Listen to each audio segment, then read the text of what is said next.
அரங்கம் நம்முடைய தலைமையினுடைய கையிலே ஒப்படைக்கப்படுகிறது.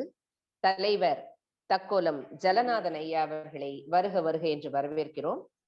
இவர் ஜெர்மன் தமிழருவி வானொலியிலே நாளும் தன் குரல் பதிவை பல்வேறு கருத்துகளாகவும் கதைகளாகவும் பாடல்களாகவும் ஒலித்து வரச் செய்கிறார். சென்னை வானொலி நிலையத்திலே இவருடைய இசை பாடல்கள் பன்னெடுங்காலமாக பாடப்பட்டு வருகின்றன. சந்த கவியை சொந்தமாக்கி கொண்ட தலைமை அவர்களை தலைமையேற்று நடத்தி கொடுக்கும்படி இங்கே வரவேற்கிறேன். அதைத் தொடர்ந்து திருமதி விஜயா அவர்கள் யார் அங்கே பாருங்கே என்று தன்னுடைய நூலை குழந்தைகளுக்காக கவிதைகள் பல்வேறு கவிதை நூலை படைத்த அம்மையார் அவர்கள், மயிலாடுதுறையினுடைய பேரளம் பள்ளியின் அரசு மேல்நிலை பள்ளியினுடைய தலைமை ஆசிரியராக இருந்த திருவாளர், நம்முடைய சங்கத்தமிழ் இலக்கிய பூங்காவினுடைய இணை ஒருங்கிணைப்பாளராகவும் கவியரசியாகவும் விளங்கக்கூடிய திருமதி விஜயா அம்மையார் அவர்களை இன்றைய கருத்தரங்கிற்கு சிறப்புரையாற்ற வருக வருக என்று இணைந்து நானும் வரவேற்கிறேன். நம்முடைய மேடை இப்பொழுது தலைமை அவர்களுடைய கையிலே. வாங்கய்யா. சங்கத்தமிழ் இலக்கிய பூங்காவின் தலைவராம் திருவள்ளுவரை தொழுது செயலராம் பாரதிதாசனை வணங்கி நிகழ்ச்சிக்கு வருகின்றேன்.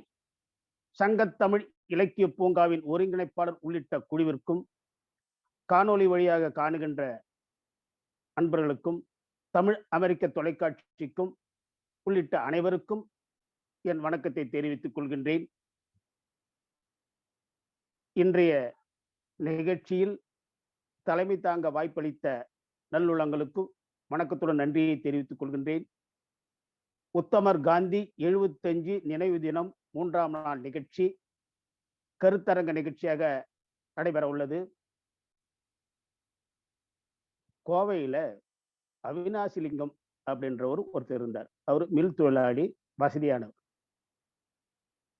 அன்றைக்கு சோர்வா இருந்ததுனால மகாத்மா காந்தி சொன்ன ஒரு செயலை செய்ய முடியாம அவர் தூங்கணும்னு நினைச்சாரு. ஆனா தூங்க முடியல. ஏன்னா மகாத்மா காந்தியினுடைய அந்த அவருக்கு கட்டுப்பட்டு அவருக்கு உறுதியளித்த அந்த செயலை செய்ய முடியாம இருக்கிறதுனால உளவியல் அடிப்படையில் அவர் தூங்க முடியாம தவிச்சார். சரி, அவர்கிட்ட நம்ம வாக்கு கொடுத்ததை செயல்படுத்துறத நமக்கு தூக்கம் வரும் என்று உணர்ந்து மகாத்மா காந்திக்கு கொடுத்த வாக்குறுதிப்படி அந்த செயலை செய்ய முனைந்து உட்கார்ந்தார். இதற்கு முன்பு இது இருக்கட்டும். இப்படி மகாத்மா காந்தி சொன்ன செயல் என்னவென்றுதான் பார்ப்போம். அவினாசிலிங்கம் அவர்கள் 3 மாதத்திற்கு முன்பு மகாத்மா காந்தியை, கோவைக்கு வந்திருந்த மகாத்மா காந்தியை அவினாசிலிங்கம் அவர்கள் சந்திக்கிறார். மகாத்மா காந்தி தன்னுடைய பிறந்த நாளை கொண்டாட விரும்ப அவருக்கு உடன்பாடு இல்லை. இருந்தாலும் சில தலைவர்கள், சில தொண்டர்கள் விருப்பத்திற்கு இணங்க ஏழைகளின் வாழ்வாதாரமான ராட்டையை பயன்படுத்தக்கூடிய ராட்டை தினமாக கொண்டாடலாம் என்று அவர் விரும்பியதாக ஒரு குறிப்பு உள்ளது. அதனால் அன்றையில் அவர் விரும்பியதிலிருந்து மகாத்மா காந்தியின் பிறந்த தினத்தை ராட்டை தினமாக கொண்டாடப்பட்டது. அப்போது அந்த ராட்டை தினத்தில் அன்று அந்த ராட்டையில் நூல் நூற்பார்கள். மகாத்மா காந்தி அவர்கள் ராட்டையில் நூல் நூற்க தொடங்கியிலிருந்து தன்னிடம் கையெழுத்து வாங்குபவர்களிடம் நாள்தோறும் ஒரு குறிப்பிட்ட அளவுக்கு ராட்டையில் நூல் நூற்றால் தான் கையெழுத்திடுவது என்ற ஒரு கொள்கையை வைத்திருந்தார். அப்படிப்பட்ட கொள்கை வைத்திருந்த நேரத்தில் மகாத்மா காந்திக்கு கோவைக்கு வருகிறார்.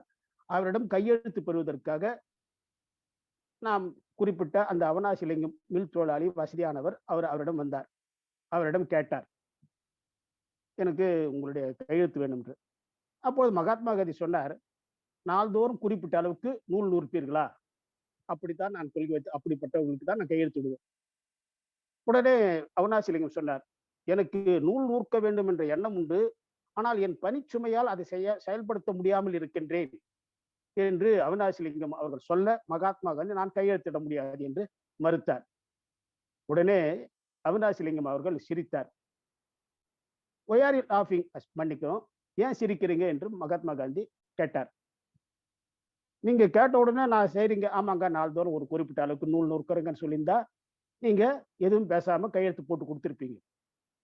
ஆனா உங்களுடைய முகத்தை பார்த்து, உங்களுடைய கண்களை பார்த்து என்னால் பொய் சொல்ல விரும்பவில்லை, பொய் சொல்ல முடியவில்லை. அதனால் நான் உண்மையை சொன்னேன். சத்தியமேவ ஜெயத்தே என்று சொல்வார்கள். நீங்களும் அதை தான் விரும்புகிறேன். நான் உண்மையை சொன்னேன். ஆனால் உண்மையை சொன்னதற்கு நான் வெல்லவில்லை, கையெழுத்து பெற முடியவில்லை என்று அதை நினைத்து சிரித்தேன் என்றார். மகாத்மா காந்தி எதுவும் பேசவில்லை.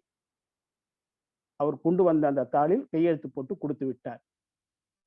கொடுத்து வாங்கிய பிறகு அவினாசிலிங்கம் சொன்னார், இப்படி உண்மைக்கு நீங்கள் உயர்வு கொடுத்ததால் எந்த சூழலில் முடிந்த வரையில் நான் நாள்தோறும் நூல் நூற்க முயற்சிக்கின்றேன் என்று அவினாசிலிங்கம் சொல்லிவிட்டு புறப்படும் போது மகாத்மா காந்தி மீண்டும் சொல்ல, எதற்கோ நேரமில்லை நேரமில்லை என்று சொல்கிறீர்கள், எதற்கோ நீங்க நேரத்தை ஒதுக்குகிறீர்கள், அதை நீங்க அதிலிருந்து விலகவில்லை.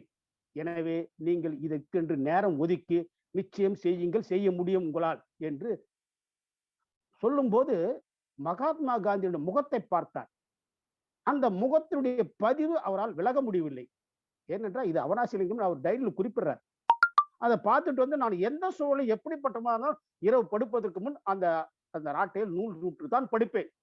அப்படி அன்றைக்கும் அப்படித்தான் வந்து படுத்தார். ஆனா அவருடைய முகம், அவருடைய கண் தெரிஞ்சதால் அவர் உடம்பு சோர்வாகி இருந்தாலும் உள்ள உறுதியில் அவரால் அது மாற்ற முடியல. அந்த நூல் நூற்ற தூக்கம் வந்து அதை நான் படிக்கும்போது, அந்த டைரியில் குறித்ததை படிக்கும்போது, இந்த நேர்கொண்ட பார்வையில் பேசுகின்ற தன்மையில் பொய் இருக்காது என்று பாரதி சொன்ன வார்த்தை எனக்கு நினைப்பது.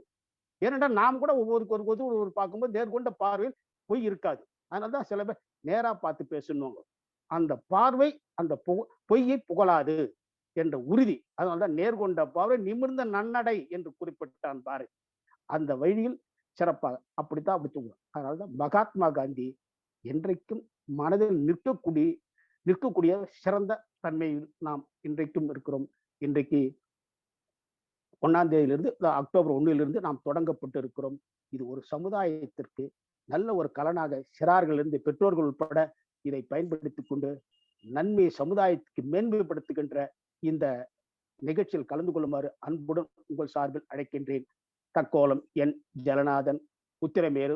அடுத்ததாக கருத்தரங்கத்துக்கு வள்ளுவத்தின் வழி நின்று வென்ற உத்தமர் காந்தி என்ற பொருண்மையில் தமிழ் பணி செம்மல் திருமதி ரா விஜயா அம்மையார் அவர்கள் மயிலாடுதுறையிலிருந்து உங்களுக்கு தன்னுடைய கருத்தை வழங்க இருக்கிறார்கள். பாருங்களம்மா.